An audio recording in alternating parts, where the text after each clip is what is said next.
बांग्लादेश गए थे, वहाँ डंका बज रहा था, गो बैक हो रही थी। कौन सा देश है ऐसा है आज हमें 5 ट्रिलियन पे लेके छोड़ना चाहते थे ये, आज कौन सा देश है जिसके आगे कटोरा लेके ना खड़े हों ये लोग। आप कटोरा की बात कर रहे हो, लेकिन कुछ लोग ऐसे हैं हमारे देश में कह रहे हैं कि इजराइल के साथ हम खड़े हैं। अब एक बात बताइए, जिसको अपना बाप दिखता नहीं और दूसरे के बाप पर उंगली उठाते हैं, ये तो वे लोग हैं। अरे अपने हिंदुस्तान के अपने भाई बहनों रिश्तेदारों को ही बचा लो।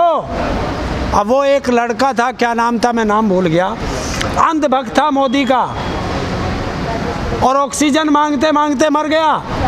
तो डूब के मर जाए ना ऐसा प्रधानमंत्री। ऐसी सरकार आपको चाहिए कि एक छोटा बच्चा देश की सेवा के लिए अपनी गुल्लक तोड़ के तुम्हारे फंड में दे रहा है, और जब वो बच्चा बीमार हुआ और उसे उसकी कोई चीज़ की आवश्यकता पड़ी तो देश का प्रधानमंत्री और मुख्यमंत्री हो, गृह मंत्री हो, सब गायब। बताइए कहाँ गए ये भाई? आप ये बताओ, आपने PM केयर फंड में पैसा लिया देश से, सब उद्योगपतियों ने दिया, देश की जनता ने दिया, चाहे किसी ने 10 रुपये दिया उसमें, और वो पैसा गया कहाँ? कोई हॉस्पिटल बनाया हो, कोई वेंटिलेटर खरीदा हो, और बताया जा रहा है, ऐसा मीडिया में आ रहा है कि जो वेंटिलेटर PM केयर फंड से खरीदे गए वो नकली हैं, तो उनमें दलाली खाई गई। वो वेंटिलेटर ख़राब हैं, उन वेंटिलेटर पे जो पेशेंट पहुंच जाता है उसकी मृत्यु हो जाती है। तो ऐसा क्या है? कौन सा हमारे देश का प्रधानमंत्री हो, गृह मंत्री हो, कौन से हॉस्पिटल का निरीक्षण किया है ये बता दे। ऐसे बयानों से क्या असर पड़ता है क्या हमारे देश के लोगों पे? देखिए, ये गुमराह किया जाता है, जनता का ध्यान भटकाना, बाकी कुछ नहीं है। इस देश को ये जो सरकार है ना, ये वापस अंधभक्ति की तरफ ले जाना चाहती है। मैं फिर वही कहूँगा कि इस मोदी ने 2 काम किए अपने जीवन में जब से प्रधानमंत्री बना। एक, इसने जो है पटेल का स्टैचू लगाया जिसमें आज इस महामारी में ताला लग गया। दूसरा, इसने जो है अपने नाम से स्टेडियम बनाया, उसमें ताला लग गया। और अगर पिछली सरकारें इतनी नालायक थी, अगर वे हॉस्पिटल ना बनाती तो आज बताइए देश की जनता कहाँ इलाज कराती। लेकिन ये तो कहते हैं कि कांग्रेस ने पिछले 70 साल में गड्ढे खोदे हैं, हम उनको भर रहे हैं। हाँ बिल्कुल, ये सारे गड्ढे कराने जो प्रधानमंत्री है या गृह मंत्री है, उस नेहरू के हॉस्पिटल में ही तो जाए, एम्स में। बता मोदी ने कौन सा बनाया हो? क्या नहीं है? बता बीजेपी ने कौन सा हॉस्पिटल बनाया हो देश के अंदर? अगर ये हॉस्पिटल पुरानी सरकारें नहीं बनाती तो बताइए देश की जनता कहाँ मरती।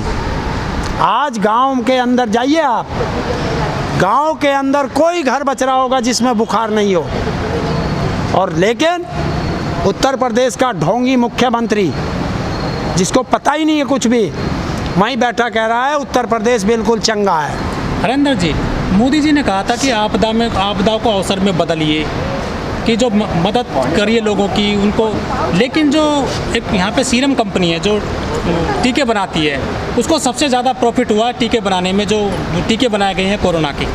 देखिए, आपदा जब भी आती है देश के अंदर, किसी भी तरह की हो, वो बीमारी हो, बाढ़ हो, या कोई ऐसी कोई प्राकृतिक कोई आपदा आ जाए, उसमें जो नेता होते हैं, अधिकारी होते हैं, ये आपदा में अवसर ढूंढते हैं, और आपदा में अवसर इनका आता है।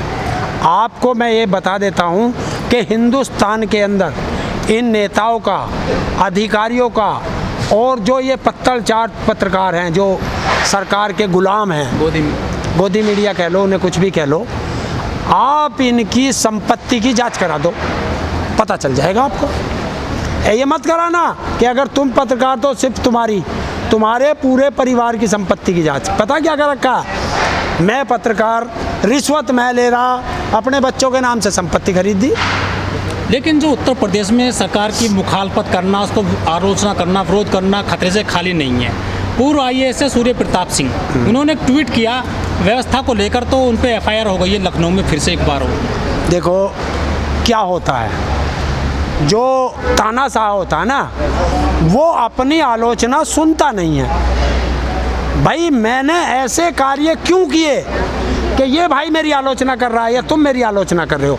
और आलोचना को कभी भी ये मत लेना कि ये मेरी बुराई है। आलोचना आपके लिए एक सबक है कि यहाँ गलती है, इसको सुधारो, तब आप देश के प्रधानमंत्री अच्छे हो सकते हो, प्रदेश के मुख्यमंत्री अच्छे हो सकते हो। और अगर आलोचना को तुम दबाओगे तो तुम देश के और प्रदेश के सबसे नालायक प्रधानमंत्री होगे, सबसे नालायक मुख्यमंत्री होगे। या वो बाढ़ का क्षेत्र हो, तब पप्पू यादव बिहार के लिए मसीहा बन के मैदान में आया है। मुख्यमंत्री घर में बढ़ जाता है, लेकिन पप्पू यादव को जो गिरफ्तार किया गया है वो राजनीतिक द्वेष से गिरफ्तार किया गया है। राजीव प्रताप रूडी हो, चाहे वहाँ का ये एम्बुलेंस चोर है, सरकारी एम्बुलेंस उसके घर में क्यों खड़ी थी, इसका जवाब प्रधानमंत्री दे, क्योंकि वो सांसद है। कुछ सफलता मिलती दिख रही है आपको? अभी थोड़ा समय लगेगा, क्योंकि आंदोलन हमारे राकेश टिकैत जी पहले ही कह चुके हैं कि आंदोलन लंबा चलेगा। तो अब 26 तारीख को 6 महीने हो रहे हैं और हमारे राकेश टिकैत जी ने कहा है कि 26 को कुछ करेंगे। अब वो क्या होगा हमें भी इंतज़ार है। लेकिन हरेंद्र जी, पहले किसान कहते थे कि 2 मई के बाद में सरकार बंगाल से दिल्ली आ जाएगी, असम से दिल्ली आ जाएगी, तो सरकार कुछ करेगी, उससे पहले किसान कुछ करेगा 2 मई से पहले, 2 मई के बाद में। नहीं, देखिए अब जब इतनी बड़ी महामारी चल रही है तो उस महामारी में भीड़ ना इकट्ठी की जाए, तो इसलिए जो संसद कूच का था वो भी कैंसिल किया गया। और अभी थोड़ा सोशल डिस्टेंसिंग और मास्क का पालन, ये थोड़ा बीमारी अब डाउन होने जा रही है, कर देंगे, जिस दिन चाहेंगे उस दिन कर देंगे। राकेश टिकैत जी के 1 घंटे के अंदर अंदर किसान यहाँ आ जाएगा बॉर्डर पे, एक बार वो आवाज़ लगा दे बस। किसान 6 महीने के लिए अपना राशन लेकर के आए थे शुरुआत में। जी हाँ। वो राशन तो ख़त्म हो गया होगा आपका? तो अब तो नया आ गया हमारे, अब तो हमने चक्की भी लगा दी अपनी, ताज़ा आटा पीसेंगे, ताज़ा खाओगे। अब तो हर किसान 1-1, 2-2 बोरी दे रहा है। तो इतना अनाज हो गया, इतना राशन हो गया कि इस बार तो लगता है कि 1 या 2 साल का इकट्ठा हो चुका है। हरेंद्र जी, इस बार जो है जो सरसों का तेल है वो सबसे ज़्यादा महंगा हो गया है, करीब 160-70 रुपये लीटर बिक रहा है। वो कभी इतना महंगा हुआ ही नहीं था। कुछ लोग कहते हैं कि किसान आंदोलन कर रहे हैं, इस वजह से इतना महंगा हुआ है सरसों का तेल। क्यों किसान आंदोलन सरसों के तेल में नहा रहे हैं यहाँ या बखेर रहे हैं उसको? देखिए ऐसा नहीं है। मैं ये किसान जो आंदोलन है यही तो समझा रहा है कि देखिए जो चीज़ पूंजीपति के घर चली जाएगी, जब किसान से पूंजीपति के घर पहुंच गई फिर वो महंगी हो जाती है। और अभी आप इसका सीधा उदाहरण है कि ऑक्सीजन किसके यहाँ बनती है? पूंजीपतियों के यहाँ।